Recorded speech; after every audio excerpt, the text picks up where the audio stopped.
जब हम दशहरा के बारे में सोचते हैं तो मन में सबसे पहले क्या आता है? शायद रावण का एक बहुत बड़ा पुतला, उसमें आग लग रही है और चारों तरफ जय श्री राम के नारे। हाँ, मतलब राम की रावण पर विजय का एक शानदार जश्न। बिल्कुल। लेकिन क्या हो अगर एक ऐसा दशहरा भी हो जो एक दो दिन नहीं बल्कि पूरे 75 दिनों तक चलता हो और जिसमें रावण दहन होता ही नहीं? यही तो इस उत्सव की सबसे खूबसूरत और हैरान करने वाली बात है। ये किसी युद्ध में जीत का जश्न है ही नहीं। ये तो शक्ति की आराधना है, प्रकृति से जुड़ाव है और पूरे समुदाय को एक साथ लाने का पर्व है। सही।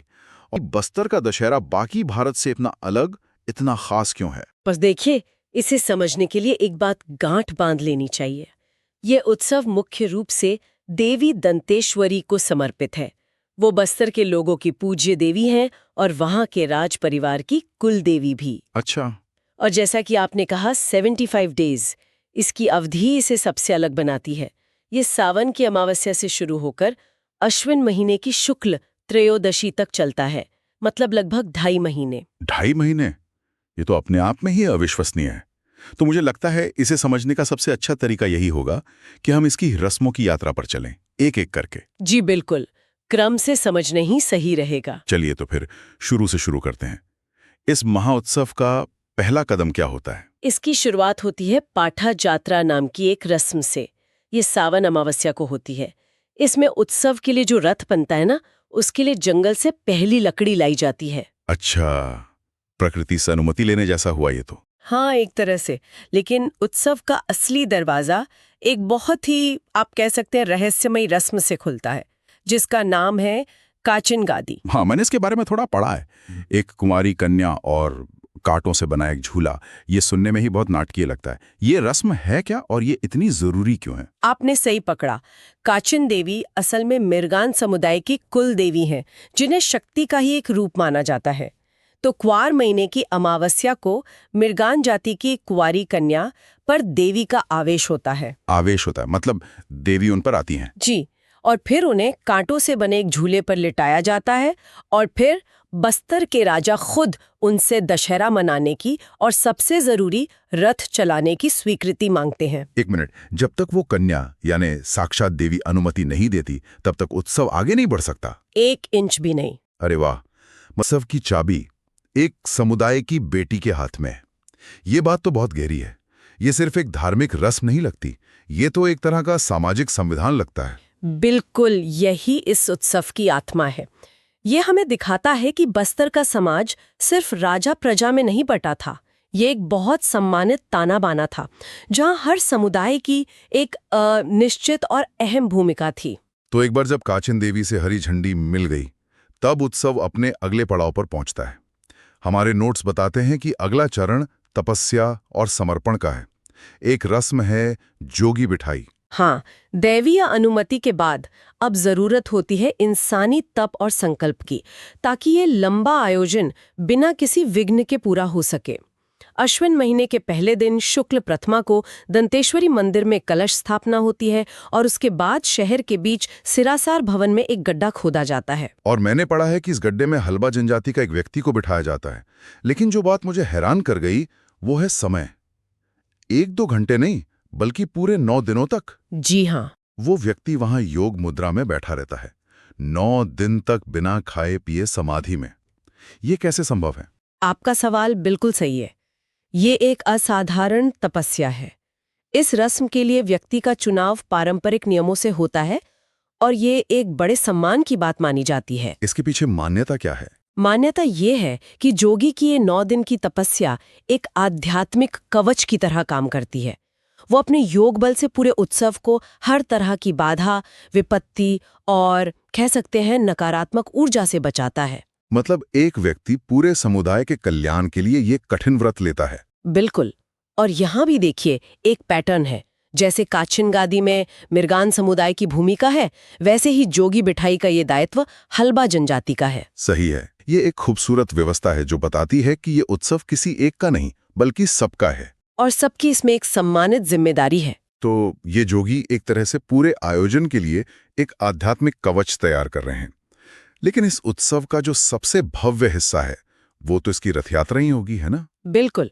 जोगी की तपस्या पर बैठने के ठीक अगले दिन यानी अश्विन शुक्ल द्वितीया से रथ परिक्रमा शुरू हो जाती है। अच्छा।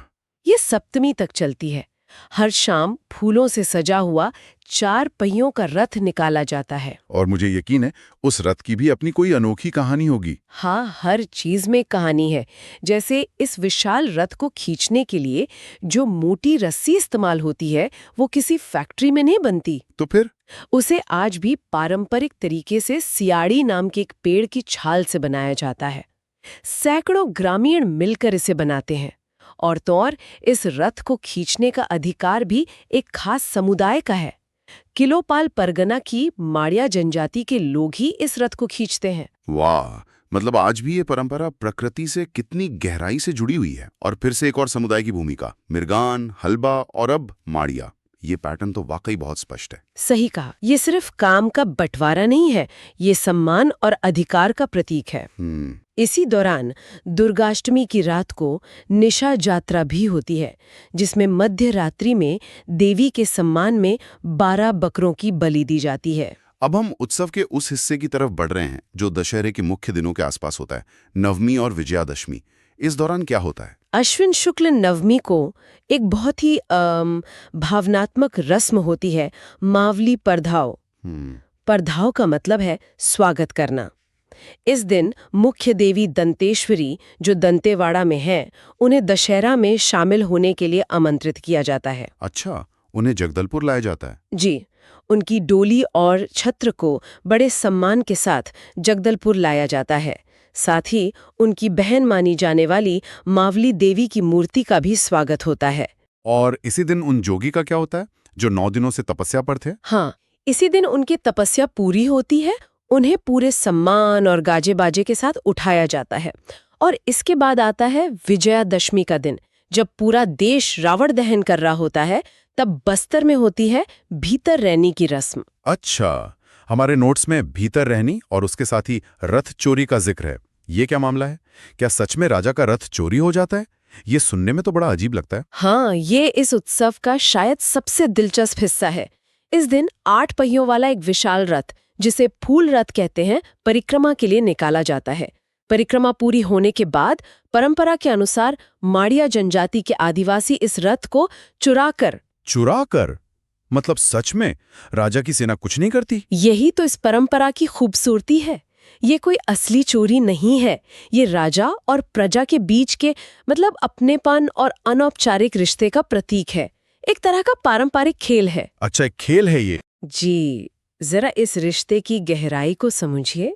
ये खेल राजा को शायद ये याद दिलाता है कि उसकी असली शक्ति और उसका रथ यानी उसका शासन उसकी प्रजा से ही है। कमाल है, ये तो शासन और प्रजा के बीच की सारी दूरियों को खत्म कर देने वाली परंपरा है। तो फिर उस चुराए हुए रथ का क्या होता है? अगले दिन यानी अश्विन शुक्ल एकादशी को बाहरों रेनी की रस्म होती है।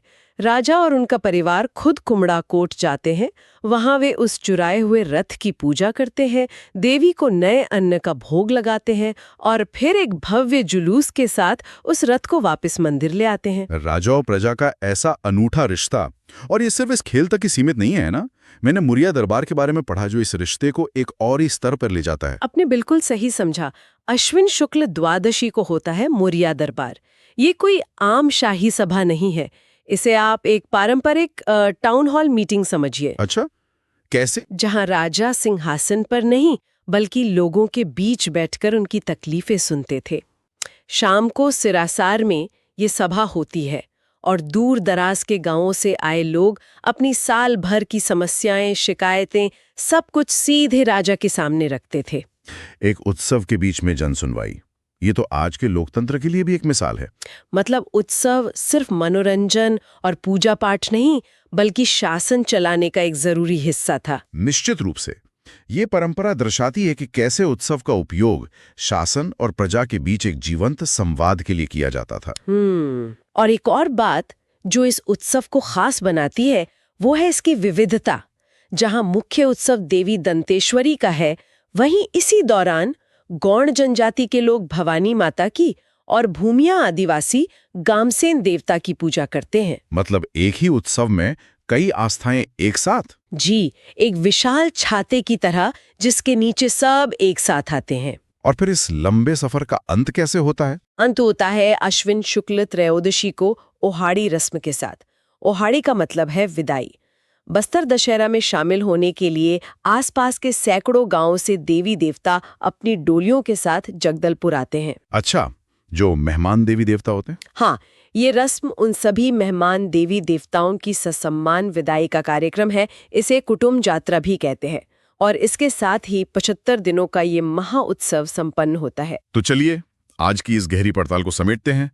एक 75 दिन लंबा उत्सव जिसकी शुरुआत एक कुंवारी कन्या से ली गई दिव्य अनुमति से होती है। फिर एक जोगी की 9 दिन की अविश्वसनीय तपस्या। हाँ, जो पूरे आयोजन की रक्षा करती है। फिर एक रथ की पारंपरिक चोरी जो राजा और प्रजा के बीच के प्यार भरे रिश्ते को दिखाती है। और अंत में एक शाही दरबार जो एक तरह का लोकतंत्र का मंच है। ये सब मिलकर बस्तर दशहरे को सिर्फ एक त्योहार नहीं बल्कि एक जीती जागती सभ्यता का आईना बना देते हैं। आपने इसका सार बहुत अच्छे से प्रस्तुत किया।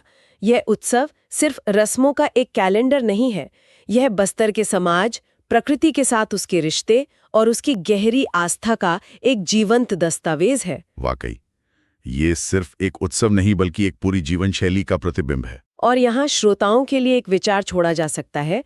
बस्तर का दशहरा हमें ये सोचने पर मजबूर करता है कि एक ही त्योहार के कितने अलग-अलग और गहरे अर्थ हो सकते हैं। सही बात है। जो स्थानीय संस्कृति और समुदाय की पहचान से गहराई से जुड़े होते हैं। यह राम की रावण पर विजय से बिल्कुल अलग शक्ति और समुदाय की अपनी एक कहानी कहता है। बिल्कुल। और ये हमें ये सवाल पूछने पर भी मजबूर करता है कि आज के आधुनिक भागते दौड़ते समाज में वे कौन सी परंपराएं या आयोजन हैं जो अलग अलग समुदायों को इसी तरह एक साझा उद्देश्य के लिए एक साथ लाते हैं और उनकी सामूहिक पहचान को मजबूत करते हैं। हाँ, शायद इसका जवाब ढूंढना आज पहले से कहीं ज्यादा जरूरी है। इसी विचार के साथ हम आज की ये चर्चा समाप्त करते हैं।